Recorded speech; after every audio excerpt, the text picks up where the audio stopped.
I mean, I think as producers, it's not only what we put out as the stories we put out, being mindful of the kind of stories we're telling, and are we falling into stereotypical traps, but also being mindful. I don't know how many of you guys have been like me, where I've been working for so many years to just get a project going, and then somebody calls and says, we're giving you the money, you're going next Friday. The last thing I think about most times is, how am I going to be more inclusive? How am I, because my first thought is, oh my gosh, who do I know that I can call right now that can help me put my team together? And what I've had to start doing in the last few years is stop and say, how can I get it made, and how can I be more inclusive in the people that I'm bringing on board to help me? And it takes a little longer. You have to think about it a little more. You have to bring in people that are willing to look outside their own boxes and outside my own box even, to help you bring them in. But if we start there, then the rest of the production goes that way, because everyone you've brought on, you're saying, hey, this is the way I want to do it. I want more people that look like me, or more people that look like Morgan, or more people that look different than the typical crew. And so for me, I'm excited about the opportunity, but we all as producers have to stop and do something a little different. Even if I said it in the last session, even if it's just interviewing someone who's different than who you would normally interview, so that they are at the table. And I think that will help us start to make a change in our industry from the base. Because once our film crews and our movies look more like our audience, I think our industry is going to be better for it. We're going to know how to treat each other. We're not going to allow these kind of things to perpetuate on for 30 years. I think there's, I was on a panel this year with Common Sense Media, who had done a Gender Watch report looking at gender stereotypes for young children. And they were sort of focusing on the ages of 7 to 14 as when the kids are really starting to embed those stereotypes. So whether it's normalization of hypersexualized, girls or women on screen, or professional roles, the stereotypes start to be set. And what the other part of their research was that they linked it to incidents of sexual harassment and sexual assault.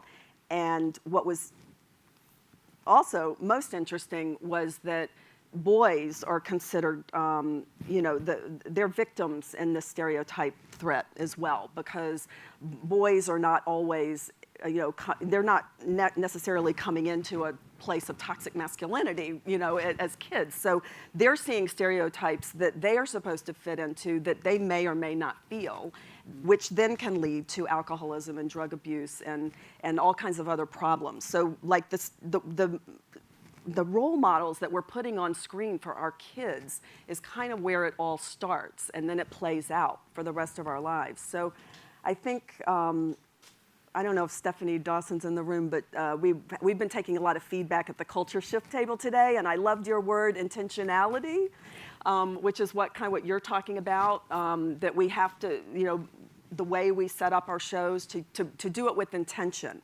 And another one of our Culture Shift members, Vasiliki Kansari, has this great, I put it in our handout because I just loved the way she said it. We have to exercise a new muscle, which is this muscle of inclusivity, and it's exercise. Like, you can't go to the gym once a month and be in shape. This muscle has to be exercised constantly, and then and then we have something to work with. We have something to, and I've tried it. I've been trying different things. Like, I was sitting in my office and thinking, like, they should just update those stats on the Bechdel test, and then I. Because most films don't pass the Bechdel test, which everybody knows what it is, right? It's a film. If you pass if you have two named female characters having a conversation in a movie about something other than a man. And most films do not pass. But then I was sitting there, and I started to scroll my slate through my head, and I was like, oh shit. And I had two films that didn't pass, and I immediately said, I've got to do something about this. And so, the first one, I said, you've got this character in the script, and you kind of say that at the end of the movie she learns to get angry, but we never saw that. And, and there's this thing called the Bechdel Test, and we and we started talking about it, and he was a little defensive at first, and he said, well, I don't know about that, but I'll think about it, Literally 3 hours later, he must have run home to his computer, sent me a scene, and he said, okay, I've rewritten the scene, and by the way, it makes the movie better. And I think that he wasn't really able to find his way into the female character because that's not his experience, right? And on Queen of Catway, we brought in a female writer to write Fiona's role and Lupita's role because our main writer, who was a guy, was doing great on that winning story, but we weren't getting the other story that was really important to us. And then the other film, it's an Iranian film I'm producing in Las Vegas right now. My office said, Lydia, you're not doing that movie. And I was like, but it's something interesting. Shouldn't we work with him on this sexist stuff that's in it? And I told him about the Bechdel test, and he goes, yeah, you're right. I don't know anything about women, really. I mean, and then I said, well, how would you feel if if you and I just meet some female writers together, and maybe you'd like one, and we could bring them on to really help you with those characters? And he said, okay. And we did. Great. But it was, it was kind of an experiment, because to actually talk to a collaborator about, do you know what the Bechdel test is? You kind of feel like, they're either going to turn tail and run out of the room, or, or what happened. But it was great to see that, there was some fruit there that I could reach and actually do something with.